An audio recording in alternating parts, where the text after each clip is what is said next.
मालदीव जा रहे हैं, लेकिन पता नहीं वहां पे क्या करना है। हम बताते हैं।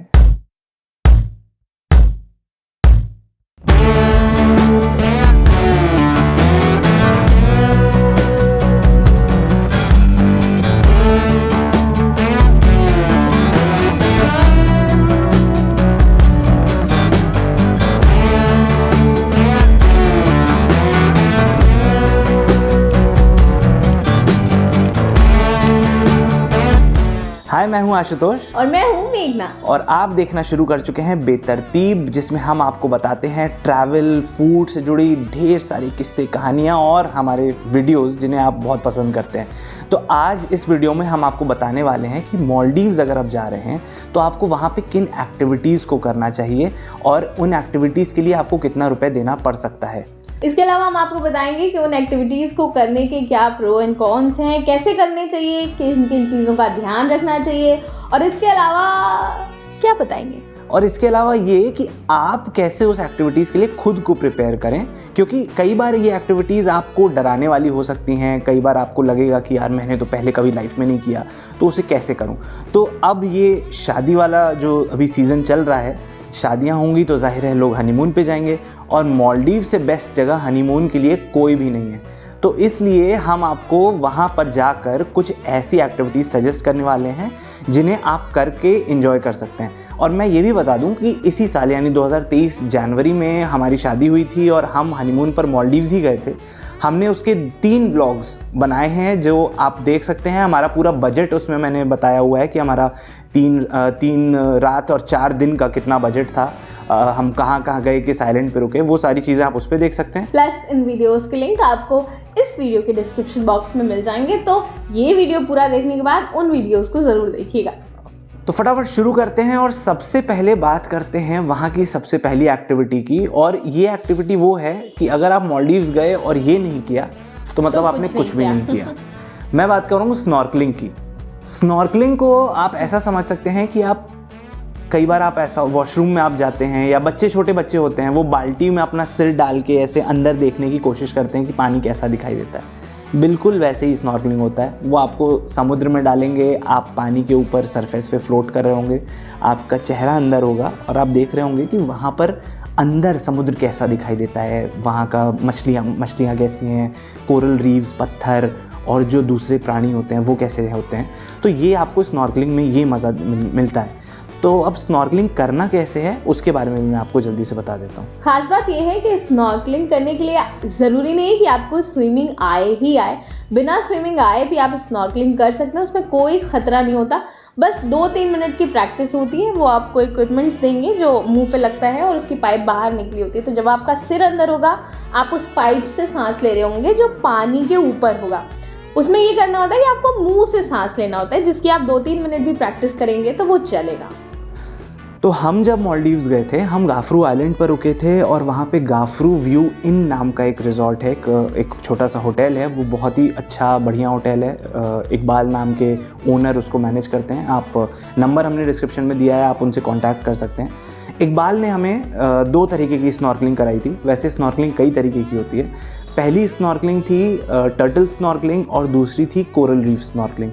इन दोनों के रेट्स अलग अलग थे। तो टर्टल स्नॉर्कलिंग में वो आपको ऐसी जगह पर स्नॉर्कल कराने ले जाते हैं जहाँ पर टर्टल्स काफ़ी ज़्यादा होते हैं, और कोरल रीफ्स में वो उन जगहों पे स्नॉर्कलिंग कराते हैं जहाँ पे जो कोरल रीफ्स यानी जो नीचे के पत्थर हैं समुद्र के, उनकी खूबसूरती, ब्यूटी दिखाने के लिए वो उनके आसपास स्नॉर्कलिंग कराएंगे। तो आपको ऐसा लगेगा जैसे आप असली के एक एक्वेरियम के ऊपर तैर रहे हैं और नीचे आपको वो सारे एक्वेरियम के जैसे छोटे पेबल्स होते हैं वो सारे आपको दिखाई देंगे। तो स्नॉर्कलिंग के लिए वो एक जगह से, मतलब हमारे आइलैंड से, हम पब्लिक आइलैंड पे थे, तो हमारे आइलैंड से वो कुछ दूरी पर लेकर जाते हैं जहाँ पर सारे ही आइलैंड्स के जो ओनर्स होते हैं वो वहीं पर एक ही पॉइंट पे स्नॉर्कलिंग कराते हैं, क्योंकि उन्हें उस पॉइंट का तजुर्बा हो जाता है कि वहाँ पे कैसे स्नॉर्कलिंग करना है। वो वहाँ पर लेकर जाएंगे आपको स्पीड बोट से। आपके साथ 2-3 लोग हो सकता है, 2-3 कस्टमर्स और हों, प्लस उनके अपने ट्रेनर्स 3-4 होते हैं। तो ये कुल 3 से 4 लोग होते हैं जो आपकी हेल्प करेंगे स्नॉर्कलिंग करने में। वो जैसा मेघना ने बोला कि वो आपको कुछ गियर्स देंगे, वो आँखों पर एक चश्मा लगा एक होता है, उसी में एक टाइट रबर होता है, मास्क जैसा होता है, वो नाक आपकी पूरी तरह से बंद कर देता है, तो आप नाक से नहीं सांस ले सकते। और एक प्लास्टिक का पाइप ऊपर की तरफ निकला होता है, उसमें इतना बड़ा सा नोज़ल होता है जो आपके मुंह के अंदर होता है, उसी नोज़ल से आपको सांस लेनी है, यानी आपको मुंह से सांस लेनी है। थोड़ा सा टफ होता है लेकिन आप मैनेज कर लोगे। आप फिर उसके बाद आप अपने सामानों को स्पीड बोट में ही रखते हैं, वो आपको एक रबर ट्यूब के ज़रिए आपको पानी में गिराते हैं। अगर आपको तैरना नहीं भी आता तो वो ट्यूब आपको प्रोटेक्ट करेगा, प्लस ऊपर लाइफ जैकेट भी होती है। और आप फिर वो ट्रेनर आपके ट्यूब को पकड़ पकड़ के आपको चारों तरफ घुमाता है, आप उसी ट्यूब को पकड़े रहते हैं और ट्रेनर जहाँ जहाँ लेकर जाता है आप वहाँ वहाँ उनके साथ जाते हैं और उस जगह के पानी के अंदर आप देख सकते हैं कैसा रहता है। हम जब वहाँ पे गए थे तो हमने टर्टल्स के साथ, टर्टल काफ़ी नज़दीक आ गए थे और हमने स्नॉर्कलिंग किया था। पर मेरा फेवरेट जो था वो जो हमने कोरल रीफ वाली की थी स्नॉर्कलिंग, वो इतना खूबसूरत था कि मैं बता नहीं सकती। इतने रंग बिरंगे पत्थर दिखे अंदर। उनके साथ सबसे अच्छी बात ये थी हमारी टाइमिंग ऐसी थी कि ढेर सारी मछलियाँ आ गई थी उस समय और वो इतना सुंदर लग रहा था, इसलिए मुझे पर्सनली वो कोरल रीफ वाली स्नॉर्कलिंग बहुत पसंद आई। और मैं ये कहना चाहती हूँ कि अपने ट्रेनर पर विश्वास रखिए। अगर आपको डर लग रहा है उस समय कि कैसे करेंगे, पानी में गिर ना जाएं, बहुत गहरा है और कुछ भी, तो ये सोचिए कि जो आप लोग आपके साथ गए हैं, आपको लेके गए हैं 4-5 लोग, वो बहुत अच्छी तरह ट्रेंड होते हैं और वो आपको कुछ भी नहीं होने देंगे। तो डरिएगा मत, क्योंकि डर जाएंगे तो फिर वो एक्सपीरियंस मिस हो जाएगा आपसे। तो डरिएगा नहीं, अपने ट्रेनर्स पर पूरा विश्वास रखिएगा और इन्जॉय कीजिएगा। दूसरी एक्टिविटी जो मैं बताने जा रही हूँ वो है डॉल्फिन साइट सीन। मतलब आपको आपके जो भी ट्रेनर होंगे या जो भी होटल के स्टाफ होंगे वो आपको लेके जाएंगे समुद्र के बीच डॉल्फिन दिखाने। और डॉल्फिन अक्सर हम लोगों ने टीवी में देखी है, कुछ पार्क्स भी हैं जहाँ दिखती है, लेकिन समुद्र के बीच डॉल्फिन देखने का अपना अलग मज़ा होता है। 2-3 चीज़ें हैं जो मैं आपको बताना चाहती हूँ कि अगर आप डॉल्फिन देखने जा रहे हैं तो ये कोशिश करिए और अपने होटल वालों से ही कहिए कि जब बहुत खिली धूप हो उसी टाइम आप डॉल्फिन देखने जाएं, क्योंकि डॉल्फिन अक्सर धूप में ही ऊपर आती है। मौसम ख़राब होगा या बादल होंगे या बारिश होने वाली होगी, उस समय डॉल्फिन ऊपर नहीं आती हैं पानी में, तो ये ध्यान रखिएगा। दूसरी बात ये कि डॉल्फिन जब आप देख रहे हो तो थोड़ा पेशेंस रखिएगा। वो ऐसा तो है नहीं कि आपने पैसे दिए और वो चली आएंगी देखने, वो अपने हिसाब से ही ऊपर आती हैं, तो वो धीरे से ऊपर आती हैं। थोड़ा पेशेंस रखिएगा, उनको देखिएगा और बहुत करीब जाने की कोशिश मत कीजिएगा। अपने बोट वाले से ये मत कहिएगा कि भैया थोड़ा पास ले चलो और पास से देखना है, क्योंकि डॉल्फिन्स डर जाएंगी और फिर वो अंदर चली जाएंगी। डॉल्फिन्स ग्रुप में चलती हैं और एक बार वो डर गई तो पूरा ग्रुप ऊपर नहीं आएगा, फिर आप देख नहीं पाएंगे, वो एक्सपीरियंस ख़राब हो जाएगा। तीसरी बात ये कि डॉल्फिन्स को अपनी तरफ से कुछ खिलाने की कोशिश मत कीजिएगा। हम इंडियंस अक्सर ऐसा करते हैं कि किसी जानवर को देखते हैं तो उन्हें फीड करने लगते हैं, आओ आओ आओ खा लो। ऐसा कुछ मत कीजिएगा। क्या पता डॉल्फिन्स जो आप ले गए हैं खिलाने के लिए वो उनके लिए अच्छा ना हो, और वो वहाँ की बहुत खूबसूरत चीज़ है यार। फालतू में किसी चीज़ को डैमेज करने का कोई मतलब नहीं है। वैसे तो ये अलाउ नहीं है वहाँ, लेकिन अगर आप फिर भी ये करना चाहते हो तो प्लीज़ मत कीजिएगा। और बाकी हाँ, जाइए देखिए डॉल्फिन्स को, बहुत सुंदर एक्सपीरियंस होता है। और बहुत बार ऐसा भी होता है कि शायद आपको देखने ही को ना मिले। हम अपना ही अगर एग्जांपल दें आपको, तो हम लगातार 2 दिन गए थे, लेकिन हमें 2 या 3 डॉल्फिन्स मिली थी और उसके बावजूद हम वो पूरी तरह से ऊपर नहीं आ रही थी। तो इसलिए हमने हाँ उन्हें देखा, लेकिन वो एक्सपीरियंस नहीं कर पाए जो शायद धूप के समय में, सनलाइट के समय में हम कर पाते। डॉल्फिन के बाद एक और बहुत खूबसूरत एक्टिविटी है जो मेरी पर्सनल बहुत फेवरेट है, वो है सनसेट की, सूरज को डूबते हुए देखने की। हम अपने घरों से, अपनी छतों से अक्सर सूरज को डूबते देखते हैं, लेकिन समुद्र के अंदर जब वो सूरज जाता है वो इतना खूबसूरत नज़ारा होता है जिसको मैं डिस्क्राइब नहीं कर सकती शब्दों में। और अभी मैं बता रही हूँ तो मेरे दिमाग में वो सारी मेमोरीज चल रही हैं। बोट पे आप बैठे हैं और सामने सूरज धीरे धीरे नीचे जा रहा है। सूरज सुंदर इसलिए भी लगता है क्योंकि जब वो समुद्र में जा रहा होता है पूरा उसके आसपास का आसमान ऑरेंज हो जाता है और इधर पूरा ब्लू कलर का होता है, बहुत सुंदर सा होता है। और इतने मल्टीपल शेड्स आते हैं ना उस समय, कलर्स आते हैं। आपने ऐसा आसमान तो मेरे ख्याल से कहीं नहीं देखा होगा। और जो लोग समुद्र के पास गए होंगे वो इस चीज़ को समझ पा रहे होंगे कि हम किस बारे में कह रहे हैं। तो आप शाम के समय आपके ओनर्स आपको वहाँ पर लेकर जाएंगे बोट से एक पॉइंट पर, जिसे वो लोग सनसेट पॉइंट कहते हैं। उस जगह पर आप और आपके पार्टनर आराम से बैठ सकते हैं। आपके ओनर्स जो हैं उस समय बोट में, वो भी आपको डिस्टर्ब नहीं करते। आप क्वालिटी टाइम स्पेंड करिए अपने पार्टनर के साथ, सूरज को ढलते हुए देखिए।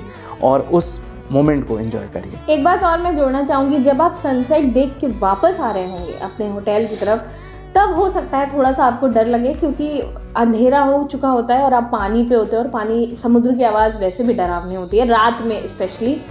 तो डरिएगा मत, पेशेंस रखिएगा। फिर मैं कह रही हूँ, अपने जो आपके गाइड हैं, आपके बोट पे आपके साथ आए हैं ट्रेनर्स, उन पे विश्वास रखिएगा। थोड़ा सा डर लगेगा क्योंकि हम लोगों को भी लगा था। बाकी सनसेट एंजॉय करिएगा पूरी तरह से, वो बहुत खूबसूरत नज़ारे होते हैं। मालदीव्स जा रहे हैं और वहाँ क्या क्या एक्टिविटीज़ करनी है हम उस पर डिस्कस कर रहे हैं। और एक और जो बहुत मज़ेदार एक्टिविटी है वो है काइकिंग की।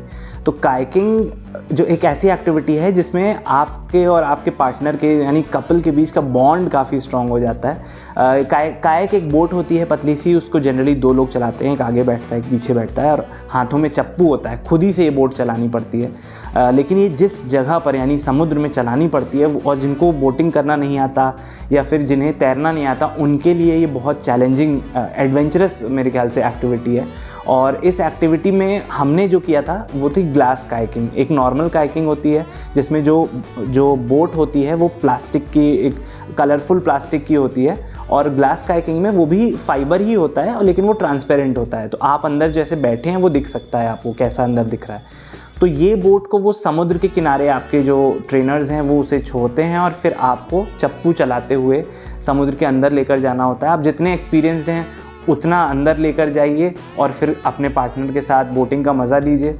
हमारा जो एक्सपीरियंस था वो काफ़ी मुश्किल था, क्योंकि मैं चप्पू चला नहीं पा रही थी और गिरे जा रहे थे हम लोग एक साथ। मैं, वो ऐसा कुछ होता है कि लेफ्ट में एक साथ और राइट में एक साथ ऐसे आपका चप्पू जाना होता है, लेकिन वो सिंक ही नहीं हो रहा था। मैं लेफ्ट जा रही थी, आज तो राइट जा रहा था, कहीं भी हमारी नाव जा रही थी।